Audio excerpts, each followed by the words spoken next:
Extermination laser.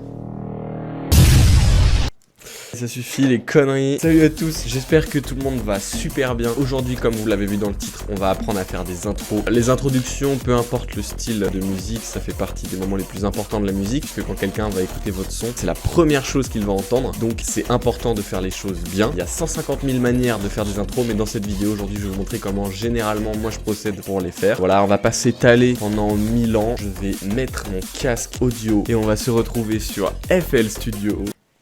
C'est parti.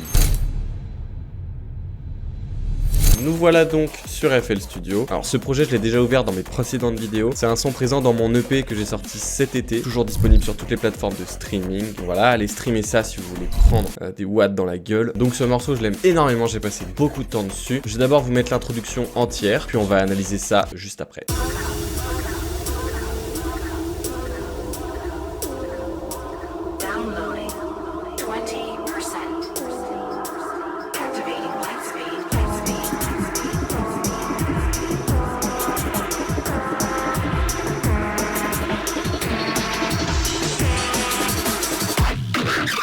Donc voilà pour ce qu'il en est de l'intro. On va commencer par le début. Du coup, le premier élément que j'ai mis, c'est cette Reese Bass.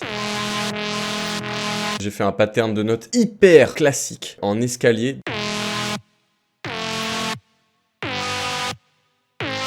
C'est vraiment hyper simple. Ce que j'ai fait comme process du coup, c'est qu'en fait j'ai appliqué un filtre qui coupe toutes les hautes fréquences et qui s'ouvre petit à petit au fur et à mesure de l'intro. Voilà, donc vous voyez juste ici là. Ça s'ouvre petit à petit pour finir comme ça. Donc ça fait un effet assez progressif. C'est quelque chose d'assez classique, mais ça fonctionne super bien. Pour faire ça, j'ai sélectionné ma zone. Hop. Ensuite, du coup, j'ai pris un EQ, j'ai coupé toutes les hautes fréquences et j'ai fait un clic droit ici et j'ai fait Create an Automation Clip. Du coup, ça m'a créé ce petit élément et donc j'ai dessiné une rampe qui va vers le haut comme ça, assez progressive. Et c'est ce qui donne cet effet du coup d'ouverture progressive de la Reese. Petit conseil que je vous donne, quand vous créez des automations d'un élément, je vous conseille de mettre la même couleur pour l'automation que pour l'élément en question. Comme ça, c'est plus simple de s'y retrouver, vous vous perdrez moins dans votre projet. Là, par exemple, la Reese, elle est en bleu foncé. Clique une fois sur l'automation, F2 et là, on a la même chose. Vous pouvez même la renommer si vous voulez, mais bon, mettre la couleur c'est suffisant je pense. Ensuite ce que j'ai fait c'est que j'ai rajouté plein de petits FX pour accompagner le tout, parce que sinon c'était carrément vide. Donc j'ai mis plein de down filters, donc celui-ci. Ensuite du coup j'ai mis un impact et un crash. Tous ces éléments ensemble, ça donne ça. Voilà, donc ça pose bien les bases et ça permet du coup de bien commencer la track. Ensuite, j'ai rajouté un hats tous les 2 temps. Comme process dessus, j'ai juste mis de la reverb pour que ça donne un côté un peu ambiant, un peu planant. Et j'ai un peu joué avec la vélocité en mettant un plus fort que l'autre pour donner un petit effet cool. Et après, dans la deuxième partie de l'intro, j'ai changé la rythmique des hats.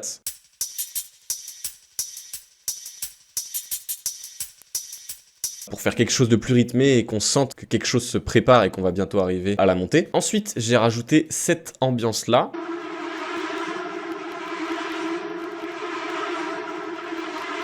Avec comme process simplement de la reverb et un EQ. Jouer toute seule comme ça rend pas ouf, mais en contexte, ça permet de bien combler les vides et justement de mettre une ambiance. Ça remplit bien l'intro. Pareil, sur cette ambiance-là, j'ai fait exactement la même chose que sur la Reese. J'ai mis une rampe progressive pour l'ouvrir avec un filtre qui coupe les hautes fréquences. C'est assez bien dans vos intros de mettre plein d'éléments progressifs parce que c'est vraiment le début de la track, donc on ouvre tout progressivement. Pour finir la deuxième partie de l'intro, du coup, j'ai mis cette break loop là.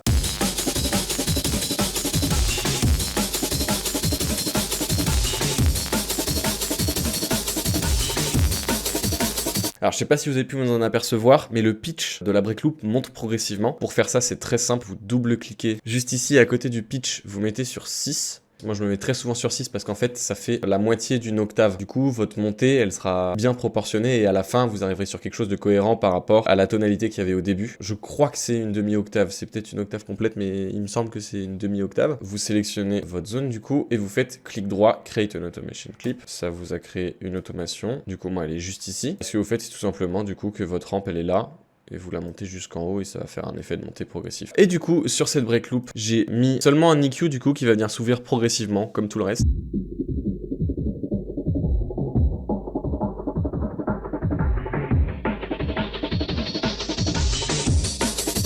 Il y a énormément d'automation de filtres, comme vous pouvez le voir. J'adore faire ça, puisque ça amène bien à la section suivante. Ça donne un côté très progressif qui permet d'amener les choses en douceur. Ensuite, du coup, pour la fin de cette intro, j'ai mis quelques risers, donc celui-ci. Et celui-ci. Et pour finir, j'ai coupé l'intro 4 temps avant la fin pour pouvoir laisser la place à ces deux basses là du coup. Qui sont en fait des basses que j'ai dans mon drop. Et pour appuyer l'impact de la première basse, du coup j'ai mis un kick. Donc ça donne cet effet là. Voilà, donc comme vous avez vu, ça amène super bien à la section suivante. Et ça permet du coup de faire un petit rappel de ce qu'il y aura dans le drop. Ça fait un petit peu office de teaser pour votre drop, donc c'est super efficace. Après, j'ai simplement rajouté ce vocal là.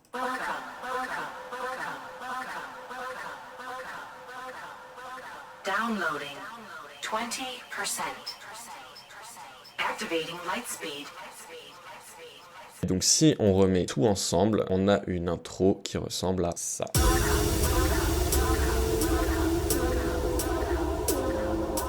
Downloading 20%.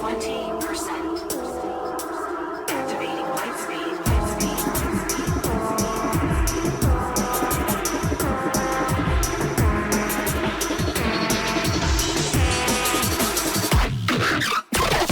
Voilà du coup comment je fais la plupart de mes introductions. Alors je les fais pas toutes comme ça, mais en majorité j'aime bien mettre beaucoup d'ambiance, beaucoup de FX et surtout énormément d'automation de filtres. Filtre passe haut ou passe bas, dans le sens que vous voulez. Et voilà, c'est pas si dur que ça à faire en plus et ça rajoute vraiment un côté super cool. Je vous conseille, si vous voulez adoucir les transitions entre vos différentes parties de musique, d'utiliser énormément d'impact de riser ou de down filter. Ça va rendre du coup vos transitions et votre track beaucoup plus fluide. Regardez par exemple si je retire tous les FX pour l'intro, ça ferait ça.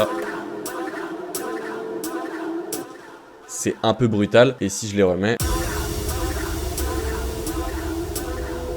ça fait plus propre. Donc voilà, utilisez plein de FX, testez des choses, faites des automations de que vous voulez, du pitch, de reverb, de filtre, testez un peu plein de choses. C'est comme ça que vous aurez des intros originales et uniques. Et n'hésitez pas à rajouter des petits éléments qu'il y a par exemple dans la montée ou dans le drop pour teaser un peu ce qui va se passer dans la suite du morceau. Donc voilà, je pense qu'on a fait le tour. J'espère que vous avez apprécié cette vidéo, qu'elle vous a plu et surtout que vous avez appris des choses. Comme d'habitude, n'hésitez pas à me dire dans les commentaires s'il y avait des choses qui n'étaient pas claires, si vous souhaitez que je revienne sur certains passages. Voilà, faites-moi vos petits retours. C'est très utile pour moi parce que ça me permet de vous proposer du contenu de plus en plus quali. Dans la prochaine vidéo, je pense qu'on parlera sûrement des build-up, donc des montées. En attendant, prenez soin de vous, portez-vous bien. Je vous souhaite une super journée ou une super soirée. Je vous fais des gros bisous. Double ciao!